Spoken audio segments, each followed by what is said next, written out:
mas hoje em dia, fala a verdade, se você está com o celular na mão e você vai abrir um site, ou vai baixar um e-mail, ou um jogo, se demorar mais de 2 minutos, você já perde a paciência. Fala, nossa, que porcaria de celular.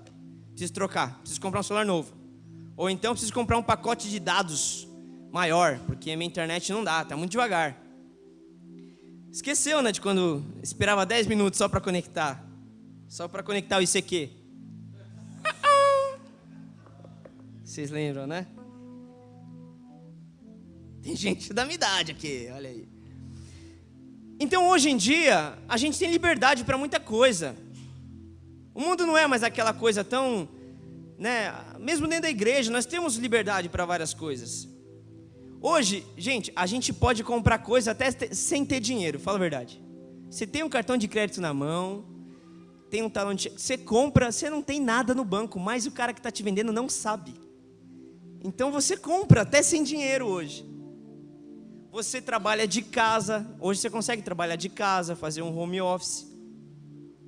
Hoje você pode assistir culto online. Hoje tem culto online. Hoje você olha para a janela, tá aquele toró chovendo. Se a sua igreja passa culto online, passa aqui, pastor. Eita. Eita, ó, para quem está assistindo online, te esperamos aqui, hein? Fala a verdade, na hora que você olha lá, tá chovendo, aquele toró, principalmente se você não tem transporte, você fala, não vou pegar ônibus, hoje vai ser um bom culto online. Mas o problema, isso é muito bom, só que como tudo na vida, a gente tem que saber usar. E essa liberdade que nós temos hoje,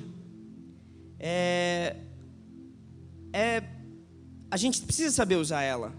Porque a gente tem utilizado essa liberdade para trazer praticidade para a nossa vida, e a gente consegue montar tudo que a gente quer hoje. Tudo que a gente quer, a gente consegue montar do nosso jeito. Se você vai comprar um carro, você consegue colocar os equipamentos que você quer.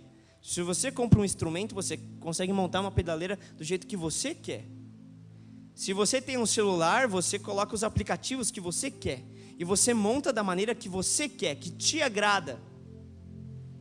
Sabe aonde que mora o problema nisso? Que por causa dessa praticidade, dessa liberdade que a gente acaba montando o Deus que a gente quer. Por quê? Antigamente, eu falei que eu não ia, mas eu não consigo ficar parado, desculpa. Antigamente, a gente tinha, né, aquela coisa mais... eu fui da época que eu não podia jogar bola na igreja, né? Eu era uma igreja bem tradicional, e aí eu não podia jogar bola porque o pastor falava que era pecado e tal. E aí, quando a gente queria jogar bola, pastor, a gente falava que ia entregar folheto, ia evangelizar. A gente, olha só, os irmãos mentindo dentro da igreja, olha que bênção. Falava os meninos da mocidade lá do grupo de jovens, vamos entregar o folheto lá na quadra adulta. Tá, os caras já sabiam. E aí o tempo foi passando, e aí as mentes foram abrindo, a gente foi ganhando conhecimento, sabedoria, e meio que descambou as coisas, né? E aí eu tirei aquela imagem de um Deus que proibia eu de jogar bola. Só que eu também tirei aquela imagem de um Deus que não aceita pecado. E aí eu começo a pecar. Porque hoje o meu Deus, o Deus que eu sirvo, aleluia, o meu Deus é light. Ele não pega no meu pé, é ele lá, eu cá. Tá tudo muito assim hoje. A gente... Igual um Playmobil, a gente pega as peças e começa a montar o Deus do jeito que a gente gosta, do jeito que a gente quer. Hoje a gente está com um discurso de que Deus é amor. E Ele é realmente amor.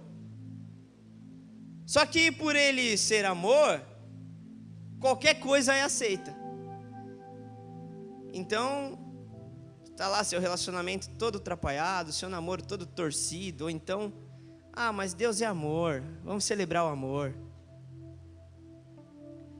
A justiça de Deus, hoje, ela se tornou vingança nas nossas mãos. E o poder de Deus, ele é usado como instrumento para menosprezar ou para dominar uma outra pessoa, ou alguma situação. A gente visualiza um Deus e usa da forma que a gente quer. As pessoas abraçam em nome de Deus, mas também matam em nome de Deus. Isso não é de hoje, não. Não sei se vocês viram a reportagem lá do... Agora os traficantes do Rio de Janeiro estão falando que é tudo crente, estão quebrando todas as coisas lá e falando que é em nome de Deus. Isso não é de hoje. Há muito tempo o ser humano faz isso. Mata em nome de Deus, menospreza em nome de Deus, humilha em nome de Deus.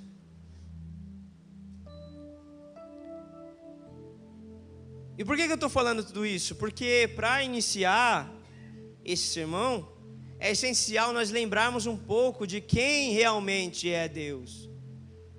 Porque nós perdemos o foco, conforme foi passando os anos, a gente não visualiza mais quem realmente Deus é, e a gente tira Ele do lugar que Ele merece. Isso é muito sério. E vocês vão ver no decorrer do que eu vou falando aqui, o porquê que nós estamos vivendo esse mundo de hoje. E uma das coisas que eu quero conversar com vocês aqui hoje é que é impossível, você pode ler a Bíblia 10.000 vezes, saber ela de cor, você não vai conseguir definir Deus em sua totalidade. E aí eu tenho uma pergunta para fazer para vocês, antes da gente iniciar, que eu faço essa pergunta sempre na aula, numa aula que eu dou na escola bíblica lá na igreja.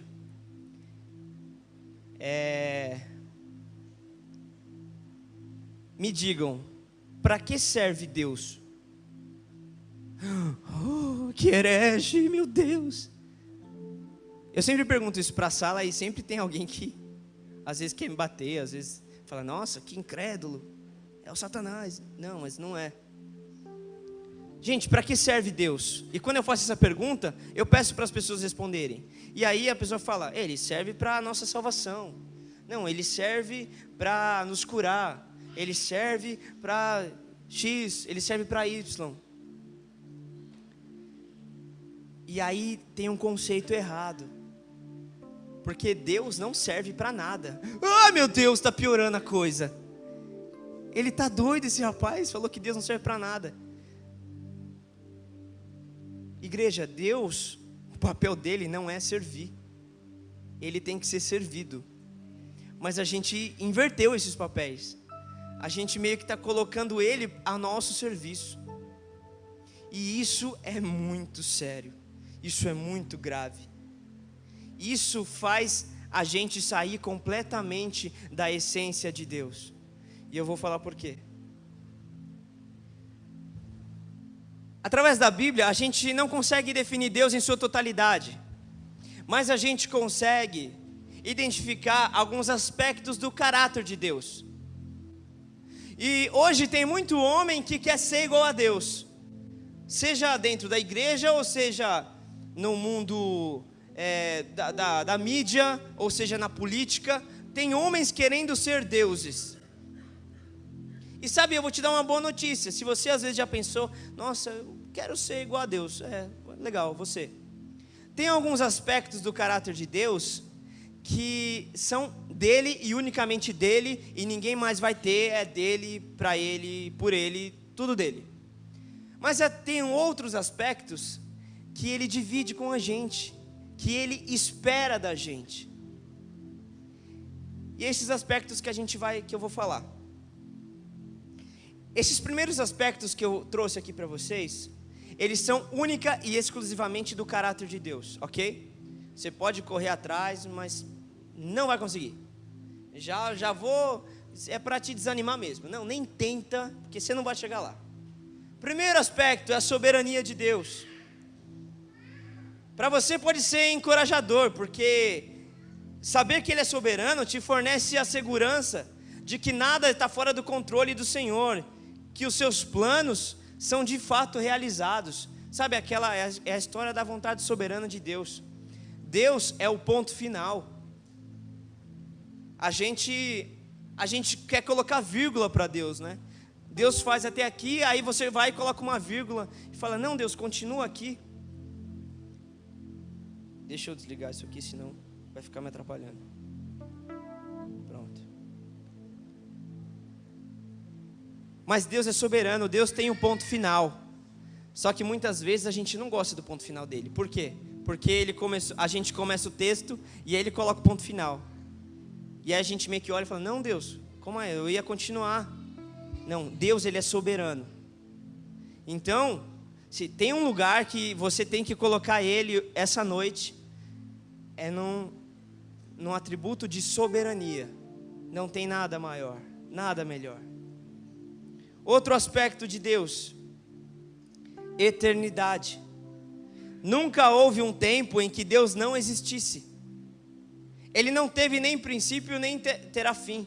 Ele não se limita ao tempo. Deus, Ele é eterno. E vocês sabem qual a diferença de infinito para eterno? Vamos lá. O finito, tudo aquilo que é finito, sabe o que é finito? Pensa no seu salário. Seu salário é finito, às vezes bastante finito. Ele tem um começo e ele tem um fim, que deveria ser o dia 30, mas às vezes no meio do mês já acabou. Seu salário é finito. O que é infinito? Ele teve um começo, mas a linha é linear, ela não acaba para a eternidade. Deus não é nenhum dos dois. Deus, Ele é eterno. Ele não teve começo e Ele não tem fim. E sabe, quando eu começo a ler essas coisas, eu começo a tentar trazer para o meu dia a dia. E, igreja, se tem uma coisa que eu respeito demais, são as pessoas de cabelo branco. São quem tem mais experiência na vida. Meus avós, minhas avós. Eu respeito demais, eu adoro ouvir as histórias, eu adoro trocar experiências, buscar conhecimento. Por quê? Porque eu já passei da fase de achar que eu sei alguma coisa na vida. Então, quando eu estou conversando com alguém que tem mais experiência que eu, quanto mais eu sugar de informação e de experiência dessa pessoa, eu fico feliz. E eu respeito demais essa pessoa, porque o que eu já estou... Às vezes o que eu estou vivendo hoje, essa pessoa já viveu ou já viu alguém viver e já sabe o que vai acontecer lá na frente. Eu estou falando de uma pessoa mais velha que eu, de 60, 70, 80 anos. Agora, imagina a sabedoria de Deus, que Ele é eterno. E às vezes a gente quer discutir com Ele, falar: não, Senhor, eu acho que dessa forma. Aí a gente toma uma invertida igual a de Jó, né? Que tinha tudo para reclamar, na minha opinião. A vida de Jó aconteceu de tudo. Aí quando ele só tentou argumentar com Deus, Deus vai lá: Jó, quando eu criei, aqui, que a gente leu, criei o mar, você estava onde, Jó? Ah, Senhor, desculpa aí. Um cara que, na minha visão, passou por muitos mais problemas do que eu posso passar na minha vida inteira. Outro aspecto de Deus: então, Ele é soberano, Ele é eterno, Ele é onisciente. Deus possui todo o conhecimento que existe, nada o pega de surpresa. Você nunca vai fazer uma festa surpresa para Deus, que Ele já sabe. Olha só, a onisciência do Senhor permite que Ele tenha o conhecimento de tudo antes e depois. Gente, Ele é onisciente, Ele sabe de todas as coisas. E a gente fica questionando Ele. Percebe como a gente está tirando Ele do lugar que Ele deve estar? Deus, Ele é onipresente. Significa que Deus está presente em todo o tempo e espaço. Ninguém pode se esconder da sua face, mas a presença do Senhor deve ser experimentada de maneira bem real. Depois que a gente coloca na nossa cabeça, que a gente relembra que Deus é onipresente, será que a gente ainda fala, eu vou fazer isso aqui que ninguém vai ver? Não, é sério. Você acha que se a gente realmente colocasse na nossa cabeça de quem é Deus, realmente quem Ele é todos os dias, a gente ia dar aquela escorregadinha e falar, não, ninguém está vendo. Como ninguém está vendo? Ele é onipresente. Ele está ali. Quando você pensou mal do irmão, quando você fez aquilo errado, Ele estava ali. A nossa vida caminha muitas vezes por um lado torto, por um lado pecaminoso, porque a gente esquece de quem Deus é. A gente não consegue linkar tudo isso a Ele. E a gente tira Ele do lugar que Ele deveria estar na nossa vida. Ele é onipotente. Deus tem mais do que o poder necessário para realizar todas as coisas. O crente tem certeza da sua salvação porque o Senhor é todo-poderoso. E esta força se manifesta no Evangelho de Cristo para a salvação dos homens. Hoje, se eu perguntar para você, me cita uma pessoa que você acha poderosa. Você vai falar, sei lá, o presidente da República é um cara poderoso. Fala outro, a polícia que anda armada, eles têm poder através da arma e tal. Se eu pedir para você me dar exemplos desse mundo de poder, você sempre vai linkar com alguém que pode dominar sobre outra pessoa. Porque é isso que nós linkamos com o poder. Mas Deus teve que usar muito do poder dele para não ajudar o seu filho enquanto ele estava sendo crucificado. Isso é sinônimo de poder também. É o autocontrole. Sabe que esse poder nós não conseguimos ter sobre a nossa vida. A gente às vezes não tem o nosso autocontrole.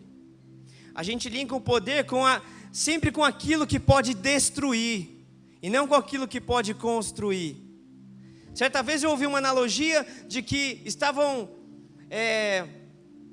colocaram um bicho enorme, um elefante, e tinham várias armas e várias pessoas. E aí estavam disputando quem tinha o maior poder. E aí foram lá e cada um atirou com a sua arma no animal. E aí o animal morreu. E aí aquele que matou o animal primeiro saiu comemorando, né? Ganhei, porque a minha arma matou primeiro. Aí o cara da organização falou, não. Mas o poder não estava em matar mais rápido. O poder está em fazer ele viver agora. Em fazer o animal ressuscitar. A gente linka o poder com algo destrutivo. Deus, Ele é onipotente. Então, Deus, Ele é soberano. Deus, Ele é eterno. Ele é onisciente. Ele é onipresente. Ele é onipotente. E Ele é imutável. Jamais muda em sua natureza e postura. Deus será sempre bom, justo e verdadeiro para conosco. Pode passar o tempo que for, pode passar qualquer era que for, pode passar qualquer presidente, pode passar qualquer crise econômica, Deus não muda jamais, Ele não muda. E tudo que eu falei até agora, você pode buscar, mas você não vai conseguir. Você nunca vai ser soberano. Você nunca vai ser imutável. A gente muda de um dia para o outro, de um minuto para o outro. Estou bem agora, não, já estou de mau humor já. É ou não é assim? A gente é onipresente. Bem que a gente queria, né? Para cumprir todas as que a gente tem na agenda de hoje. Mas isso aqui são atributos do caráter de Deus, que por mais que você busque, por mais que você tente ser igual a Ele, você nunca vai conseguir. Mas sabe qual o problema? É que existem aspectos do caráter de Deus que Ele quer partilhar com o ser humano. Ele quer que nós sejamos como Ele nesses aspectos. E sabe o que a gente tem feito? Tem negligenciado isso. A gente não corre atrás disso. Retidão. É impossível Deus fazer algo errado. E você? É impossível Deus fazer algo errado. Isso é por causa da sua retidão. Ele é 100% correto. Ele espera o mesmo de mim e de você. E de todos que desejam estar na sua presença. E a retidão, ele é um estilo de vida. Não basta você ser reto hoje e amanhã já fazer tudo errado. Ele é um estilo de vida para ser vivido pela graça de Deus. Mas é humanamente impossível ao homem e à mulher terem a retidão total de Deus. Então é um atributo que nós devemos buscar, sabendo que a gente vai falhar. Mas o problema é que a gente não está mais buscando ser reto. A gente não está mais buscando ser totalmente correto. Irmãos, quando eu sempre gosto de falar esse exemplo, porque foi uma coisa muito no acaso que aconteceu. Logo que eu casei, nós casamos, fomos para lua de mel, e é legal que quando você volta da lua de mel, você não tem nada em casa, né? Você tem que fazer compras, você não tem telefone, você não tem internet, você não tem nada. E aí, eu fui correr atrás dessas coisas, né? E aí eu fui correr atrás daqueles pacotes, que é televisão, internet, tal, essas coisas. E aí eu perguntei pro pessoal do prédio, falei, você sabe se aqui no prédio tem aqueles pacotes legal que tem desconto e tal?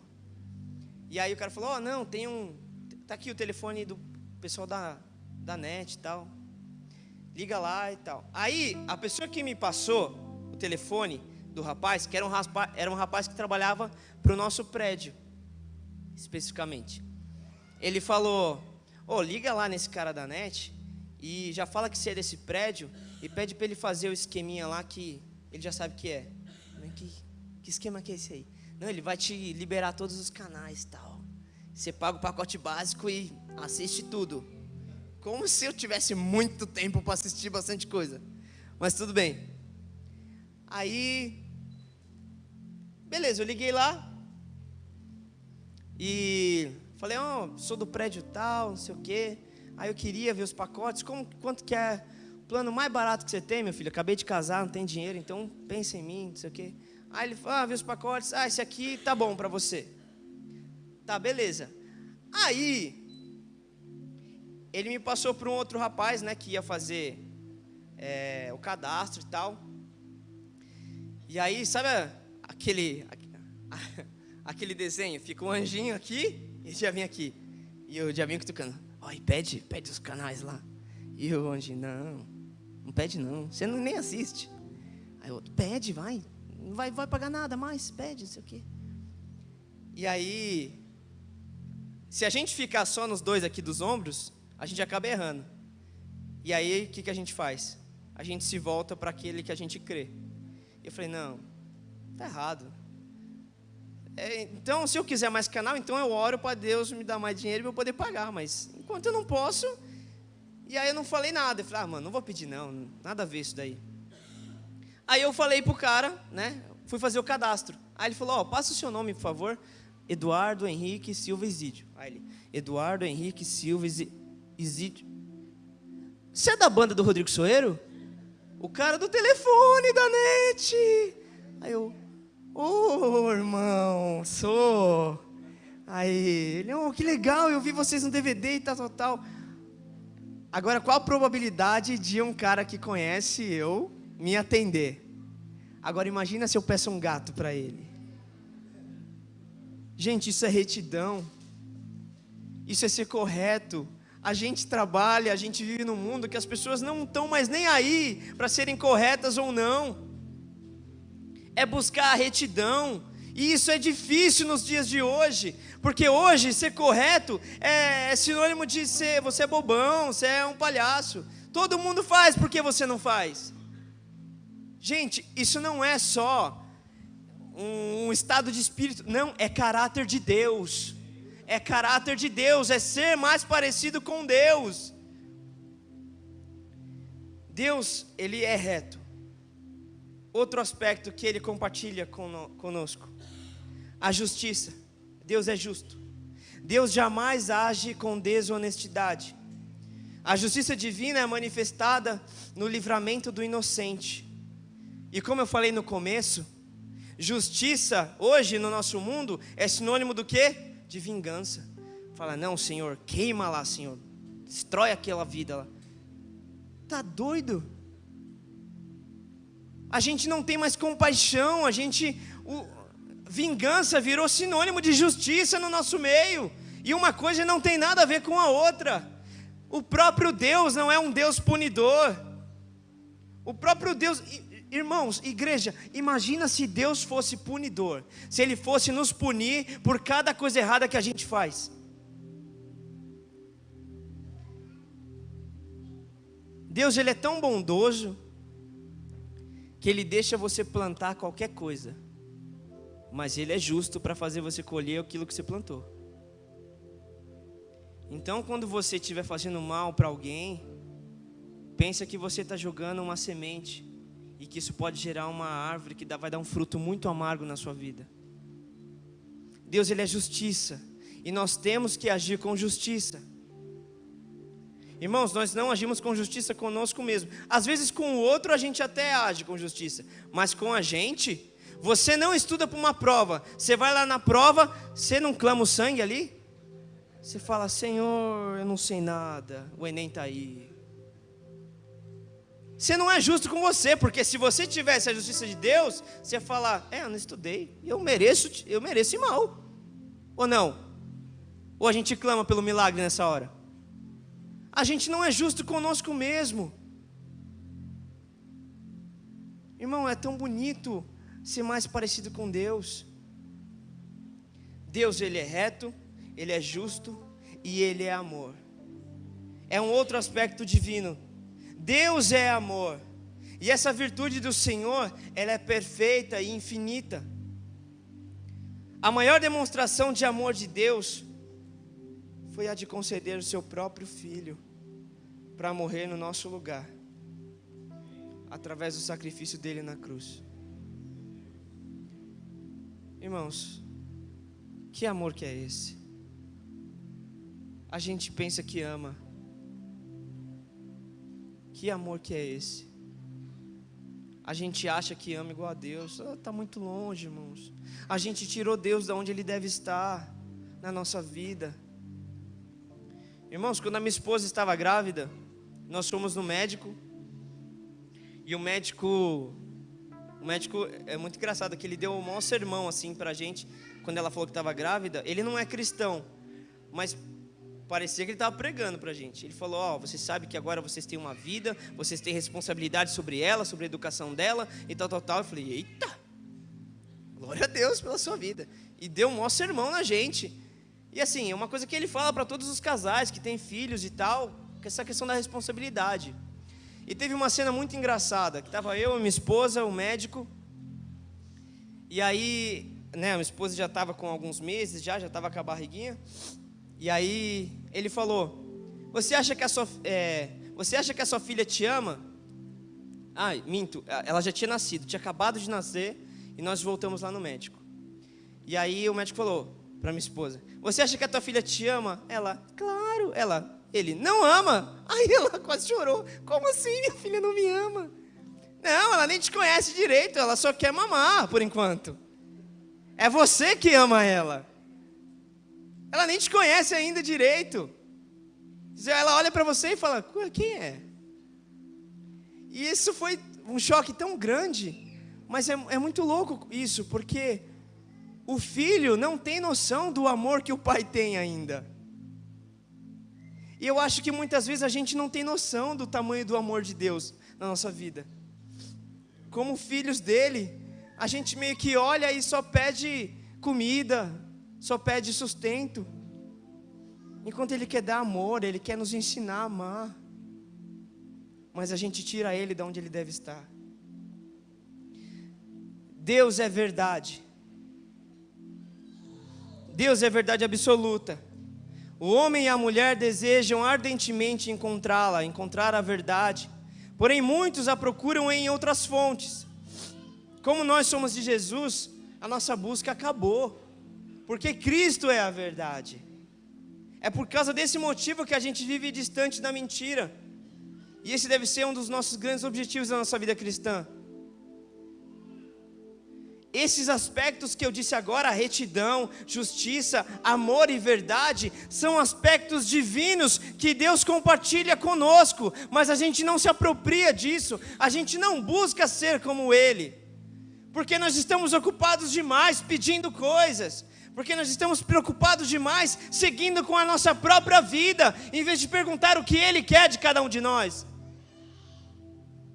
E depois dessas características e desses aspectos que eu disse aqui, qual a conclusão que eu chego? Depois de todas essas características sobre o caráter de Deus, eu chego à conclusão de que é muito mais fácil nós definirmos nesse mundo aquilo que não provém de Deus, do que realmente a gente conseguir definir. É muito mais fácil a gente definir, ou a gente olhar para fora e falar, não, isso aqui não é de Deus, do que a gente definir quem realmente Ele é. Porque é um ser muito maravilhoso, muito grande, muito majestoso para a gente conseguir descrever Ele com as nossas palavras. Eu vejo que mais dias se passam sem que nós nos preocupamos em conhecer Ele da forma que realmente Ele é, e não de quem nós imaginamos que Ele seja. Eu vejo que nós colocamos os nossos sentimentos e as nossas frustrações da vida nele, porque tudo que nós fazemos por nossa própria vontade, para somente depois a gente perguntar qual é a vontade dele. Eu vejo que Deus, Ele nos deu a oportunidade mais nobre da vida, de sermos semelhantes a Ele, e a gente está desperdiçando isso, sendo cada dia menos humanos, porque ser humano não é ser diferente de Deus. Vocês vão entender o porquê. Irmãos, por que o mundo está do jeito que está hoje? Por que está essa coisa doida? Por que as pessoas estão do jeito que elas estão? Por que o mundo caminha a passos largos para um abismo e a gente não consegue enxergar nenhuma solução? Por quê? Porque de tanto caos, tanta crise, tanta morte, tanta tragédia acontecendo, tanta gente sendo morta, assassinada, tanta desgraça que a gente liga a TV e só vê porquê de tudo isso. E dentro desse questionamento eu faço um convite a cada um de vocês hoje. Igreja, vamos voltar à nossa essência. Vocês sabem quem é a nossa essência? É Deus. O mundo está assim hoje porque nós perdemos a nossa essência. Nós não sabemos mais de quem nós somos. Irmãos, quando Deus desejou criar, o versículo que nós lemos no início, quando Deus desejou criar os peixes e répteis, para quem que Ele ordenou? Você leu isso comigo? Se você não lembra, volta lá, Gênesis 1, eu quero que você leia comigo.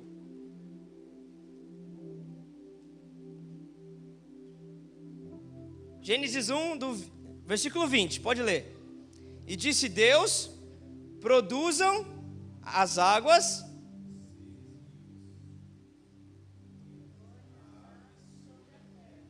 Parou. Repita a pergunta. Quando Deus desejou criar os peixes e os répteis, para quem que Ele deu ordem? Para o mar. Você já tinha prestado atenção nisso? Quando Deus criou, Ele falou para o mar: mar, de você saiam os peixes e os répteis. Quando Deus desejou criar as aves do céu, para quem que Ele deu ordem? Quando Deus desejou criar o gado e as feras, para quem que Ele deu ordem? Para a terra. Agora me diga, o que acontece quando você tira um peixe da água? O que acontece se você tirar as aves do céu? O que acontece se você tirar o gado da terra? O que acontece? Eles morrem. E por que eles morrem? Porque a origem deles é o que dá vida para eles. A origem do peixe é a essência do peixe. Se você tira o mar do peixe, ele fica sem a essência e ele morre.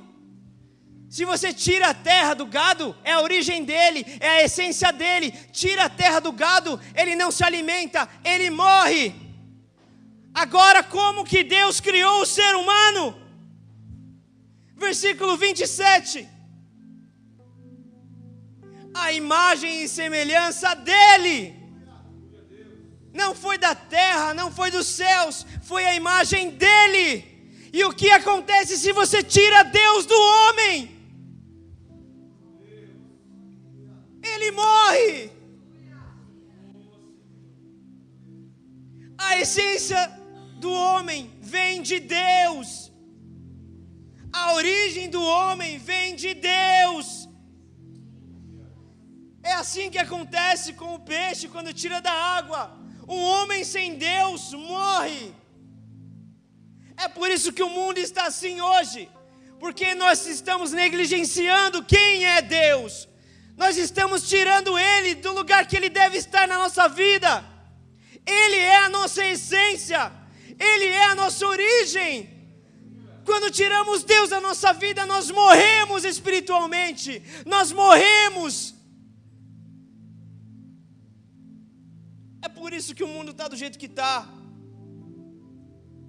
Porque as pessoas não se deram conta de que não é o desemprego que está matando, não é a falta de dinheiro que está matando, que não são os problemas do dia a dia que estão matando, é a falta de Deus.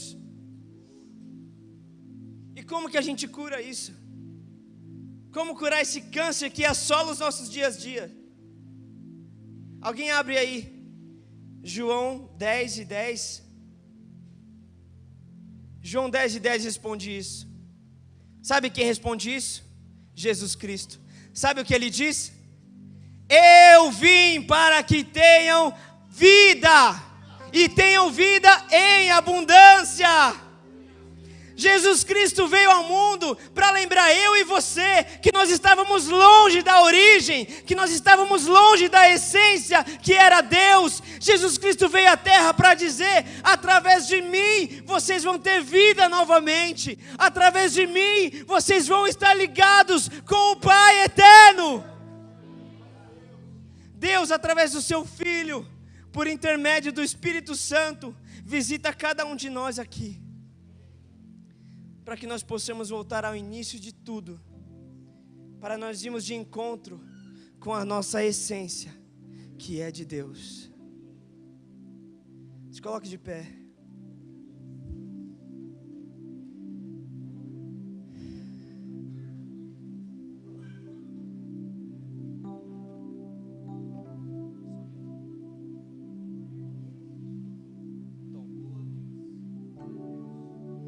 Quero voltar ao início de tudo, encontrar-me contigo, Senhor. Quero rever meus conceitos e valores. Eu quero reconstruir. Vou regressar ao caminho, ver as primeiras obras, Senhor. Eu me arrependo, Senhor, me arrependo, Senhor, me arrependo, Senhor.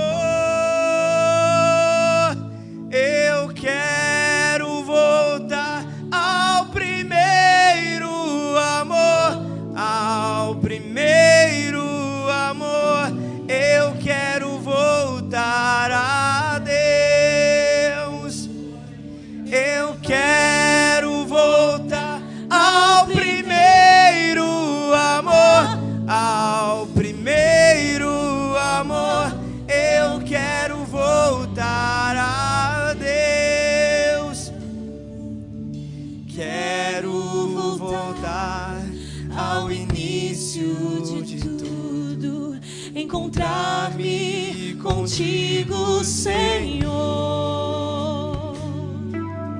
Quero rever meus conceitos e valores. Eu quero reconstruir. Vou regressar ao caminho. Vou ver as primeiras obras, Senhor. Eu me arrependo, Senhor. Me arrependo, Senhor. Me arrependo, Senhor. Eu quero voltar ao primeiro amor, ao primeiro amor. Eu quero voltar a Deus. Eu quero voltar ao primeiro amor, ao primeiro amor. Eu quero voltar a Deus. Feche os teus olhos e comece a orar. Coloque Deus onde Ele deve estar na tua vida. Não negligencie o lugar de Deus na sua vida. Se você em algum momento tirou Ele do centro da tua vida, volte a Ele agora. Coloque Deus no centro da tua vida, no centro do teu universo agora. Se você é a primeira vez que entrou nessa igreja, se é a primeira vez que você ouviu falar desse Deus, se é a primeira vez que você entendeu realmente quem é esse Deus, e você nunca o levantou a mão, o aceitou, reconheceu o sacrifício dele na cruz, se você nunca fez e tomou essa atitude, essa oportunidade está aberta agora. Essa oportunidade está aberta agora, porque nós queremos orar pela tua vida. Nós vamos cantar mais uma vez essa canção. Enquanto cantamos, eu te espero aqui na frente.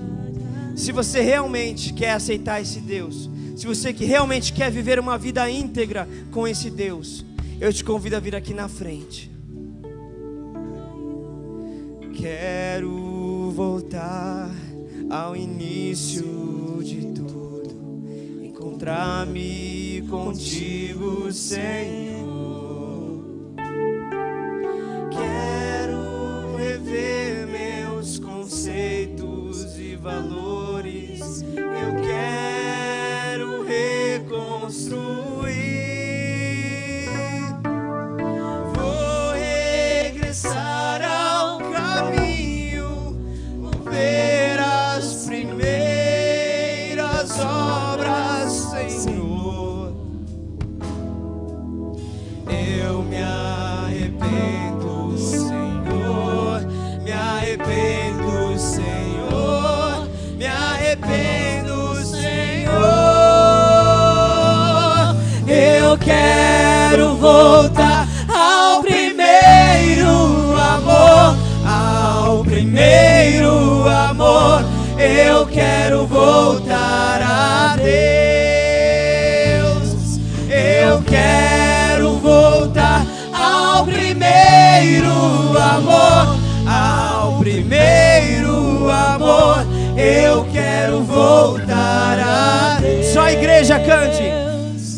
Eu quero voltar ao primeiro amor, ao primeiro amor.